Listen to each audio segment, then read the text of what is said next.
Nós temos mais um convidado e nos dá uma honra muito grande, um dos mais importantes cientistas brasileiros, um homem respeitado no mundo inteiro, o médico neurocientista Dr. Miguel Nicoleles. Eu tenho um grande orgulho de poder manter contato com o senhor, entrevistá-lo.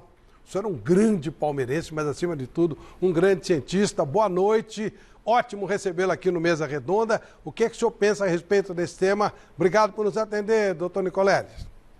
Muito obrigado, Flávio. É um enorme prazer falar com vocês. Eu assisti ao Mesa Redonda da Gazeta quando era criança. Milton Peruzzi, assistia. É uma enorme honra estar aqui podendo falar com vocês. Infelizmente, num momento muito delicado do Brasil. E para falar de algo que é muito grave, porque eu lamento dizer que eu ouvi muitos absurdos nos últimos minutos aí nos comentários, porque se o protocolo fosse seguro, protocolo baseado só em testagem, todos os países do mundo tinham só feito isso. E não funcionou em lugar nenhum a testagem. Porque, vamos começar, 30% dos testes dão falso negativo. Ou seja, o teste vem lá negativo, mas você está com o vírus. Você está podendo transmitir o vírus. E isso aconteceu. Aconteceu em todo o Brasil. Se o protocolo fosse tão seguro assim, nós não teríamos a Ponte Preta com 30 elementos do time infectados, incluindo comissão técnica, além de jogadores, não teríamos o time do Marília, não teríamos Sergipe, não teríamos time da Paraíba. Eu levantei mais de 30 times aqui do Brasil que estão com surtos. E nós temos todos os surtos da Série A que nós vimos ao longo do ano passado. Você fazer testagem sem fazer rastreamento de contatos não existe em nenhum lugar do mundo. Eu dirigi o maior comitê de combate ao coronavírus do Brasil durante 11 meses, que foi o comitê do Nordeste, dos 9 governadores do Nordeste, e nós mostramos categoricamente, confirmando por estudos internacionais, que só você testar e não rastrear os contatos da população-alvo não resolve nada. Outra coisa que está sendo esquecida, o vírus da coronavírus, mesmo para quem teve de forma leve, assintomática ou com pequenos sintomas, pode ter sequelas crônicas. Pode ter sequelas crônicas gravíssimas. Insuficiência respiratória crônica, insuficiência cardíaca crônica, distúrbios intestinais, distúrbios neurológicos gravíssimos cronicamente. Os dirigentes brasileiros estão dispostos a pagar pelos custos de tratamento dos eventuais casos crônicos que se desenvolvam entre jogadores e comissão técnica? Acredito que não. Outra coisa, nós estamos como um dos meus heróis aqui, o Alberto Helena, que eu li a vida toda, gostaria de dar um grande abraço, tem o seu livro sobre o grande Alviverde Imponente, que meu tio me deu autografado pelo senhor, é um prazer poder falar aqui com o senhor, mas enfim. O outro problema, como o Alberto falou, nós estamos num colapso nacional hospitalar. Para onde os senhores acham que vão mandar um jogador com uma fratura exposta num jogo de futebol, uma concussão cerebral ou qualquer necessidade de ser internado num hospital? Não tem para onde ir, não tem para onde ser tratado. Meus colegas de turma que são da frente de combate ao coronavírus lá no Hospital das Clínicas da USP, que é o maior hospital da América Latina, está basicamente chegando no limite, não tem para onde levar. Finalmente, outra coisa que nunca se leva em consideração é que não se trata da transmissão durante o jogo. Se trata na transmissão, como não tem rastreamento nenhum dos jogadores, se trata na transmissão nos ambientes que os jogadores frequentam, fora dos seus CTs, fora dos jogos de futebol. Quando eles vão nas festas, quando eles se encontram com outros amigos, quando eles vão em cassinos clandestinos para fazer um jantar que ninguém entende até a hora o que foi, mas que, né, essa é a vida. E o futebol brasileiro, diferente do campeonato espanhol, italiano, eu falo porque eu sou um torcedor fanático de futebol, ele aglomera sim, ele aglomera em bares, Eu assistia nos Estados Unidos a segunda divisão do Campeonato Paulista, que passava lá de madrugada, porque eu sou tão maluco por futebol que eu assistia para me distrair. Posso contar para vocês, Votuporanguense e América de Rio Preto, jogaço, que eu assisti alguns anos atrás. Então, o futebol, ele é muito mais que um jogo no Brasil. Ele é um elemento de agregação social. E o nosso país está derretendo nesse momento. Nós estamos perdendo 3.000 pessoas por dia. O Brasil é o epicentro da pandemia do mundo. Não tem hospital, não tem medicamento, não tem médico. Como é que nós vamos pôr esses moços e essas comissões técnicas em risco se elas não podem ter acesso a tratamento médico nem por intercorrências do jogo de futebol, se acidentar, ou se elas pegarem Covid, como aconteceu com aquele menino do Santos, eu acho que o nome dele é Ranieri, se eu não me engano. Ranieri, se eu não me engano. Que até onde eu saiba, teve uma trombose venosa profunda e até agora não voltou a jogar. O Cuca foi parar na UTI. Eu tenho uma lista de técnicos de futebol do Nordeste que estão internados ou que estiveram na UTI. O médico presidente do Brusque morreu e ele não estava de férias, não. Ele estava com os jogadores na abertura do treinamento do ano passado. Essa segunda onda é muito pior que a primeira. Então, as condições sanitárias impedem. E esse negócio, mas o ônibus está lotado, é para fechar também.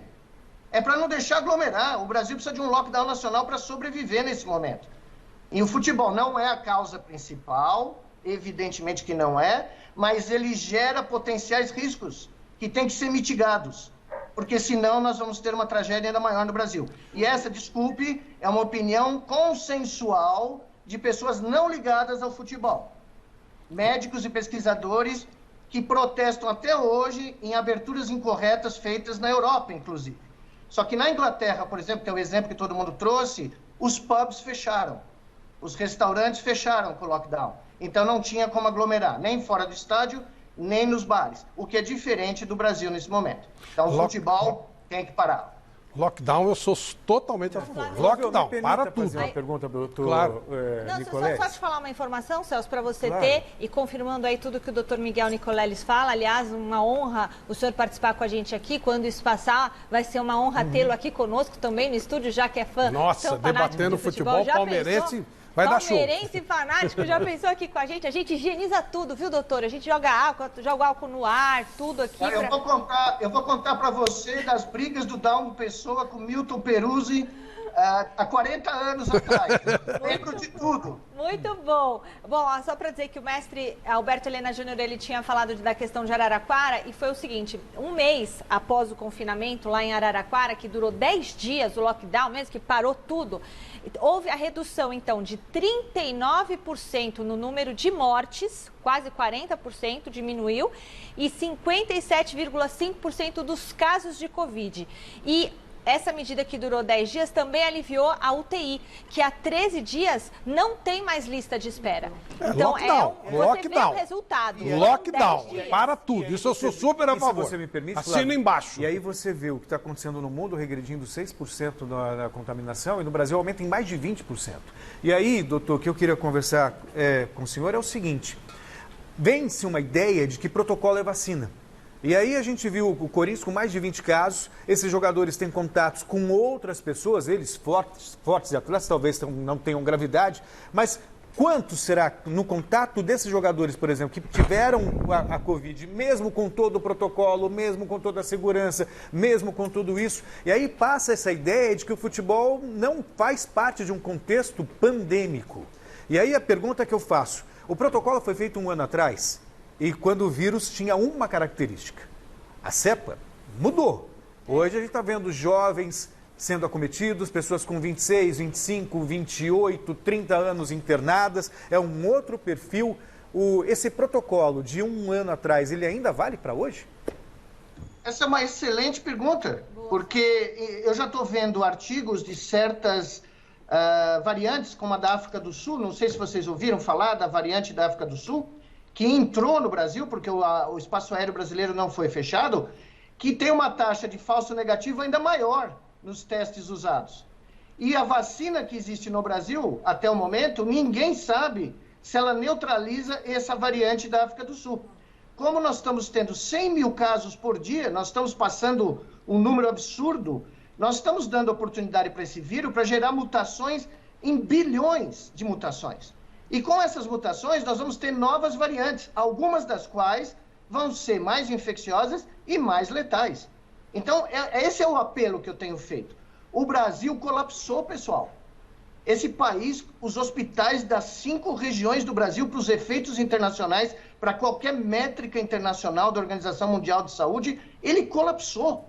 O futebol tem que ajudar o Brasil nesse momento. Ele não tem que criar nem polêmica, nem riscos.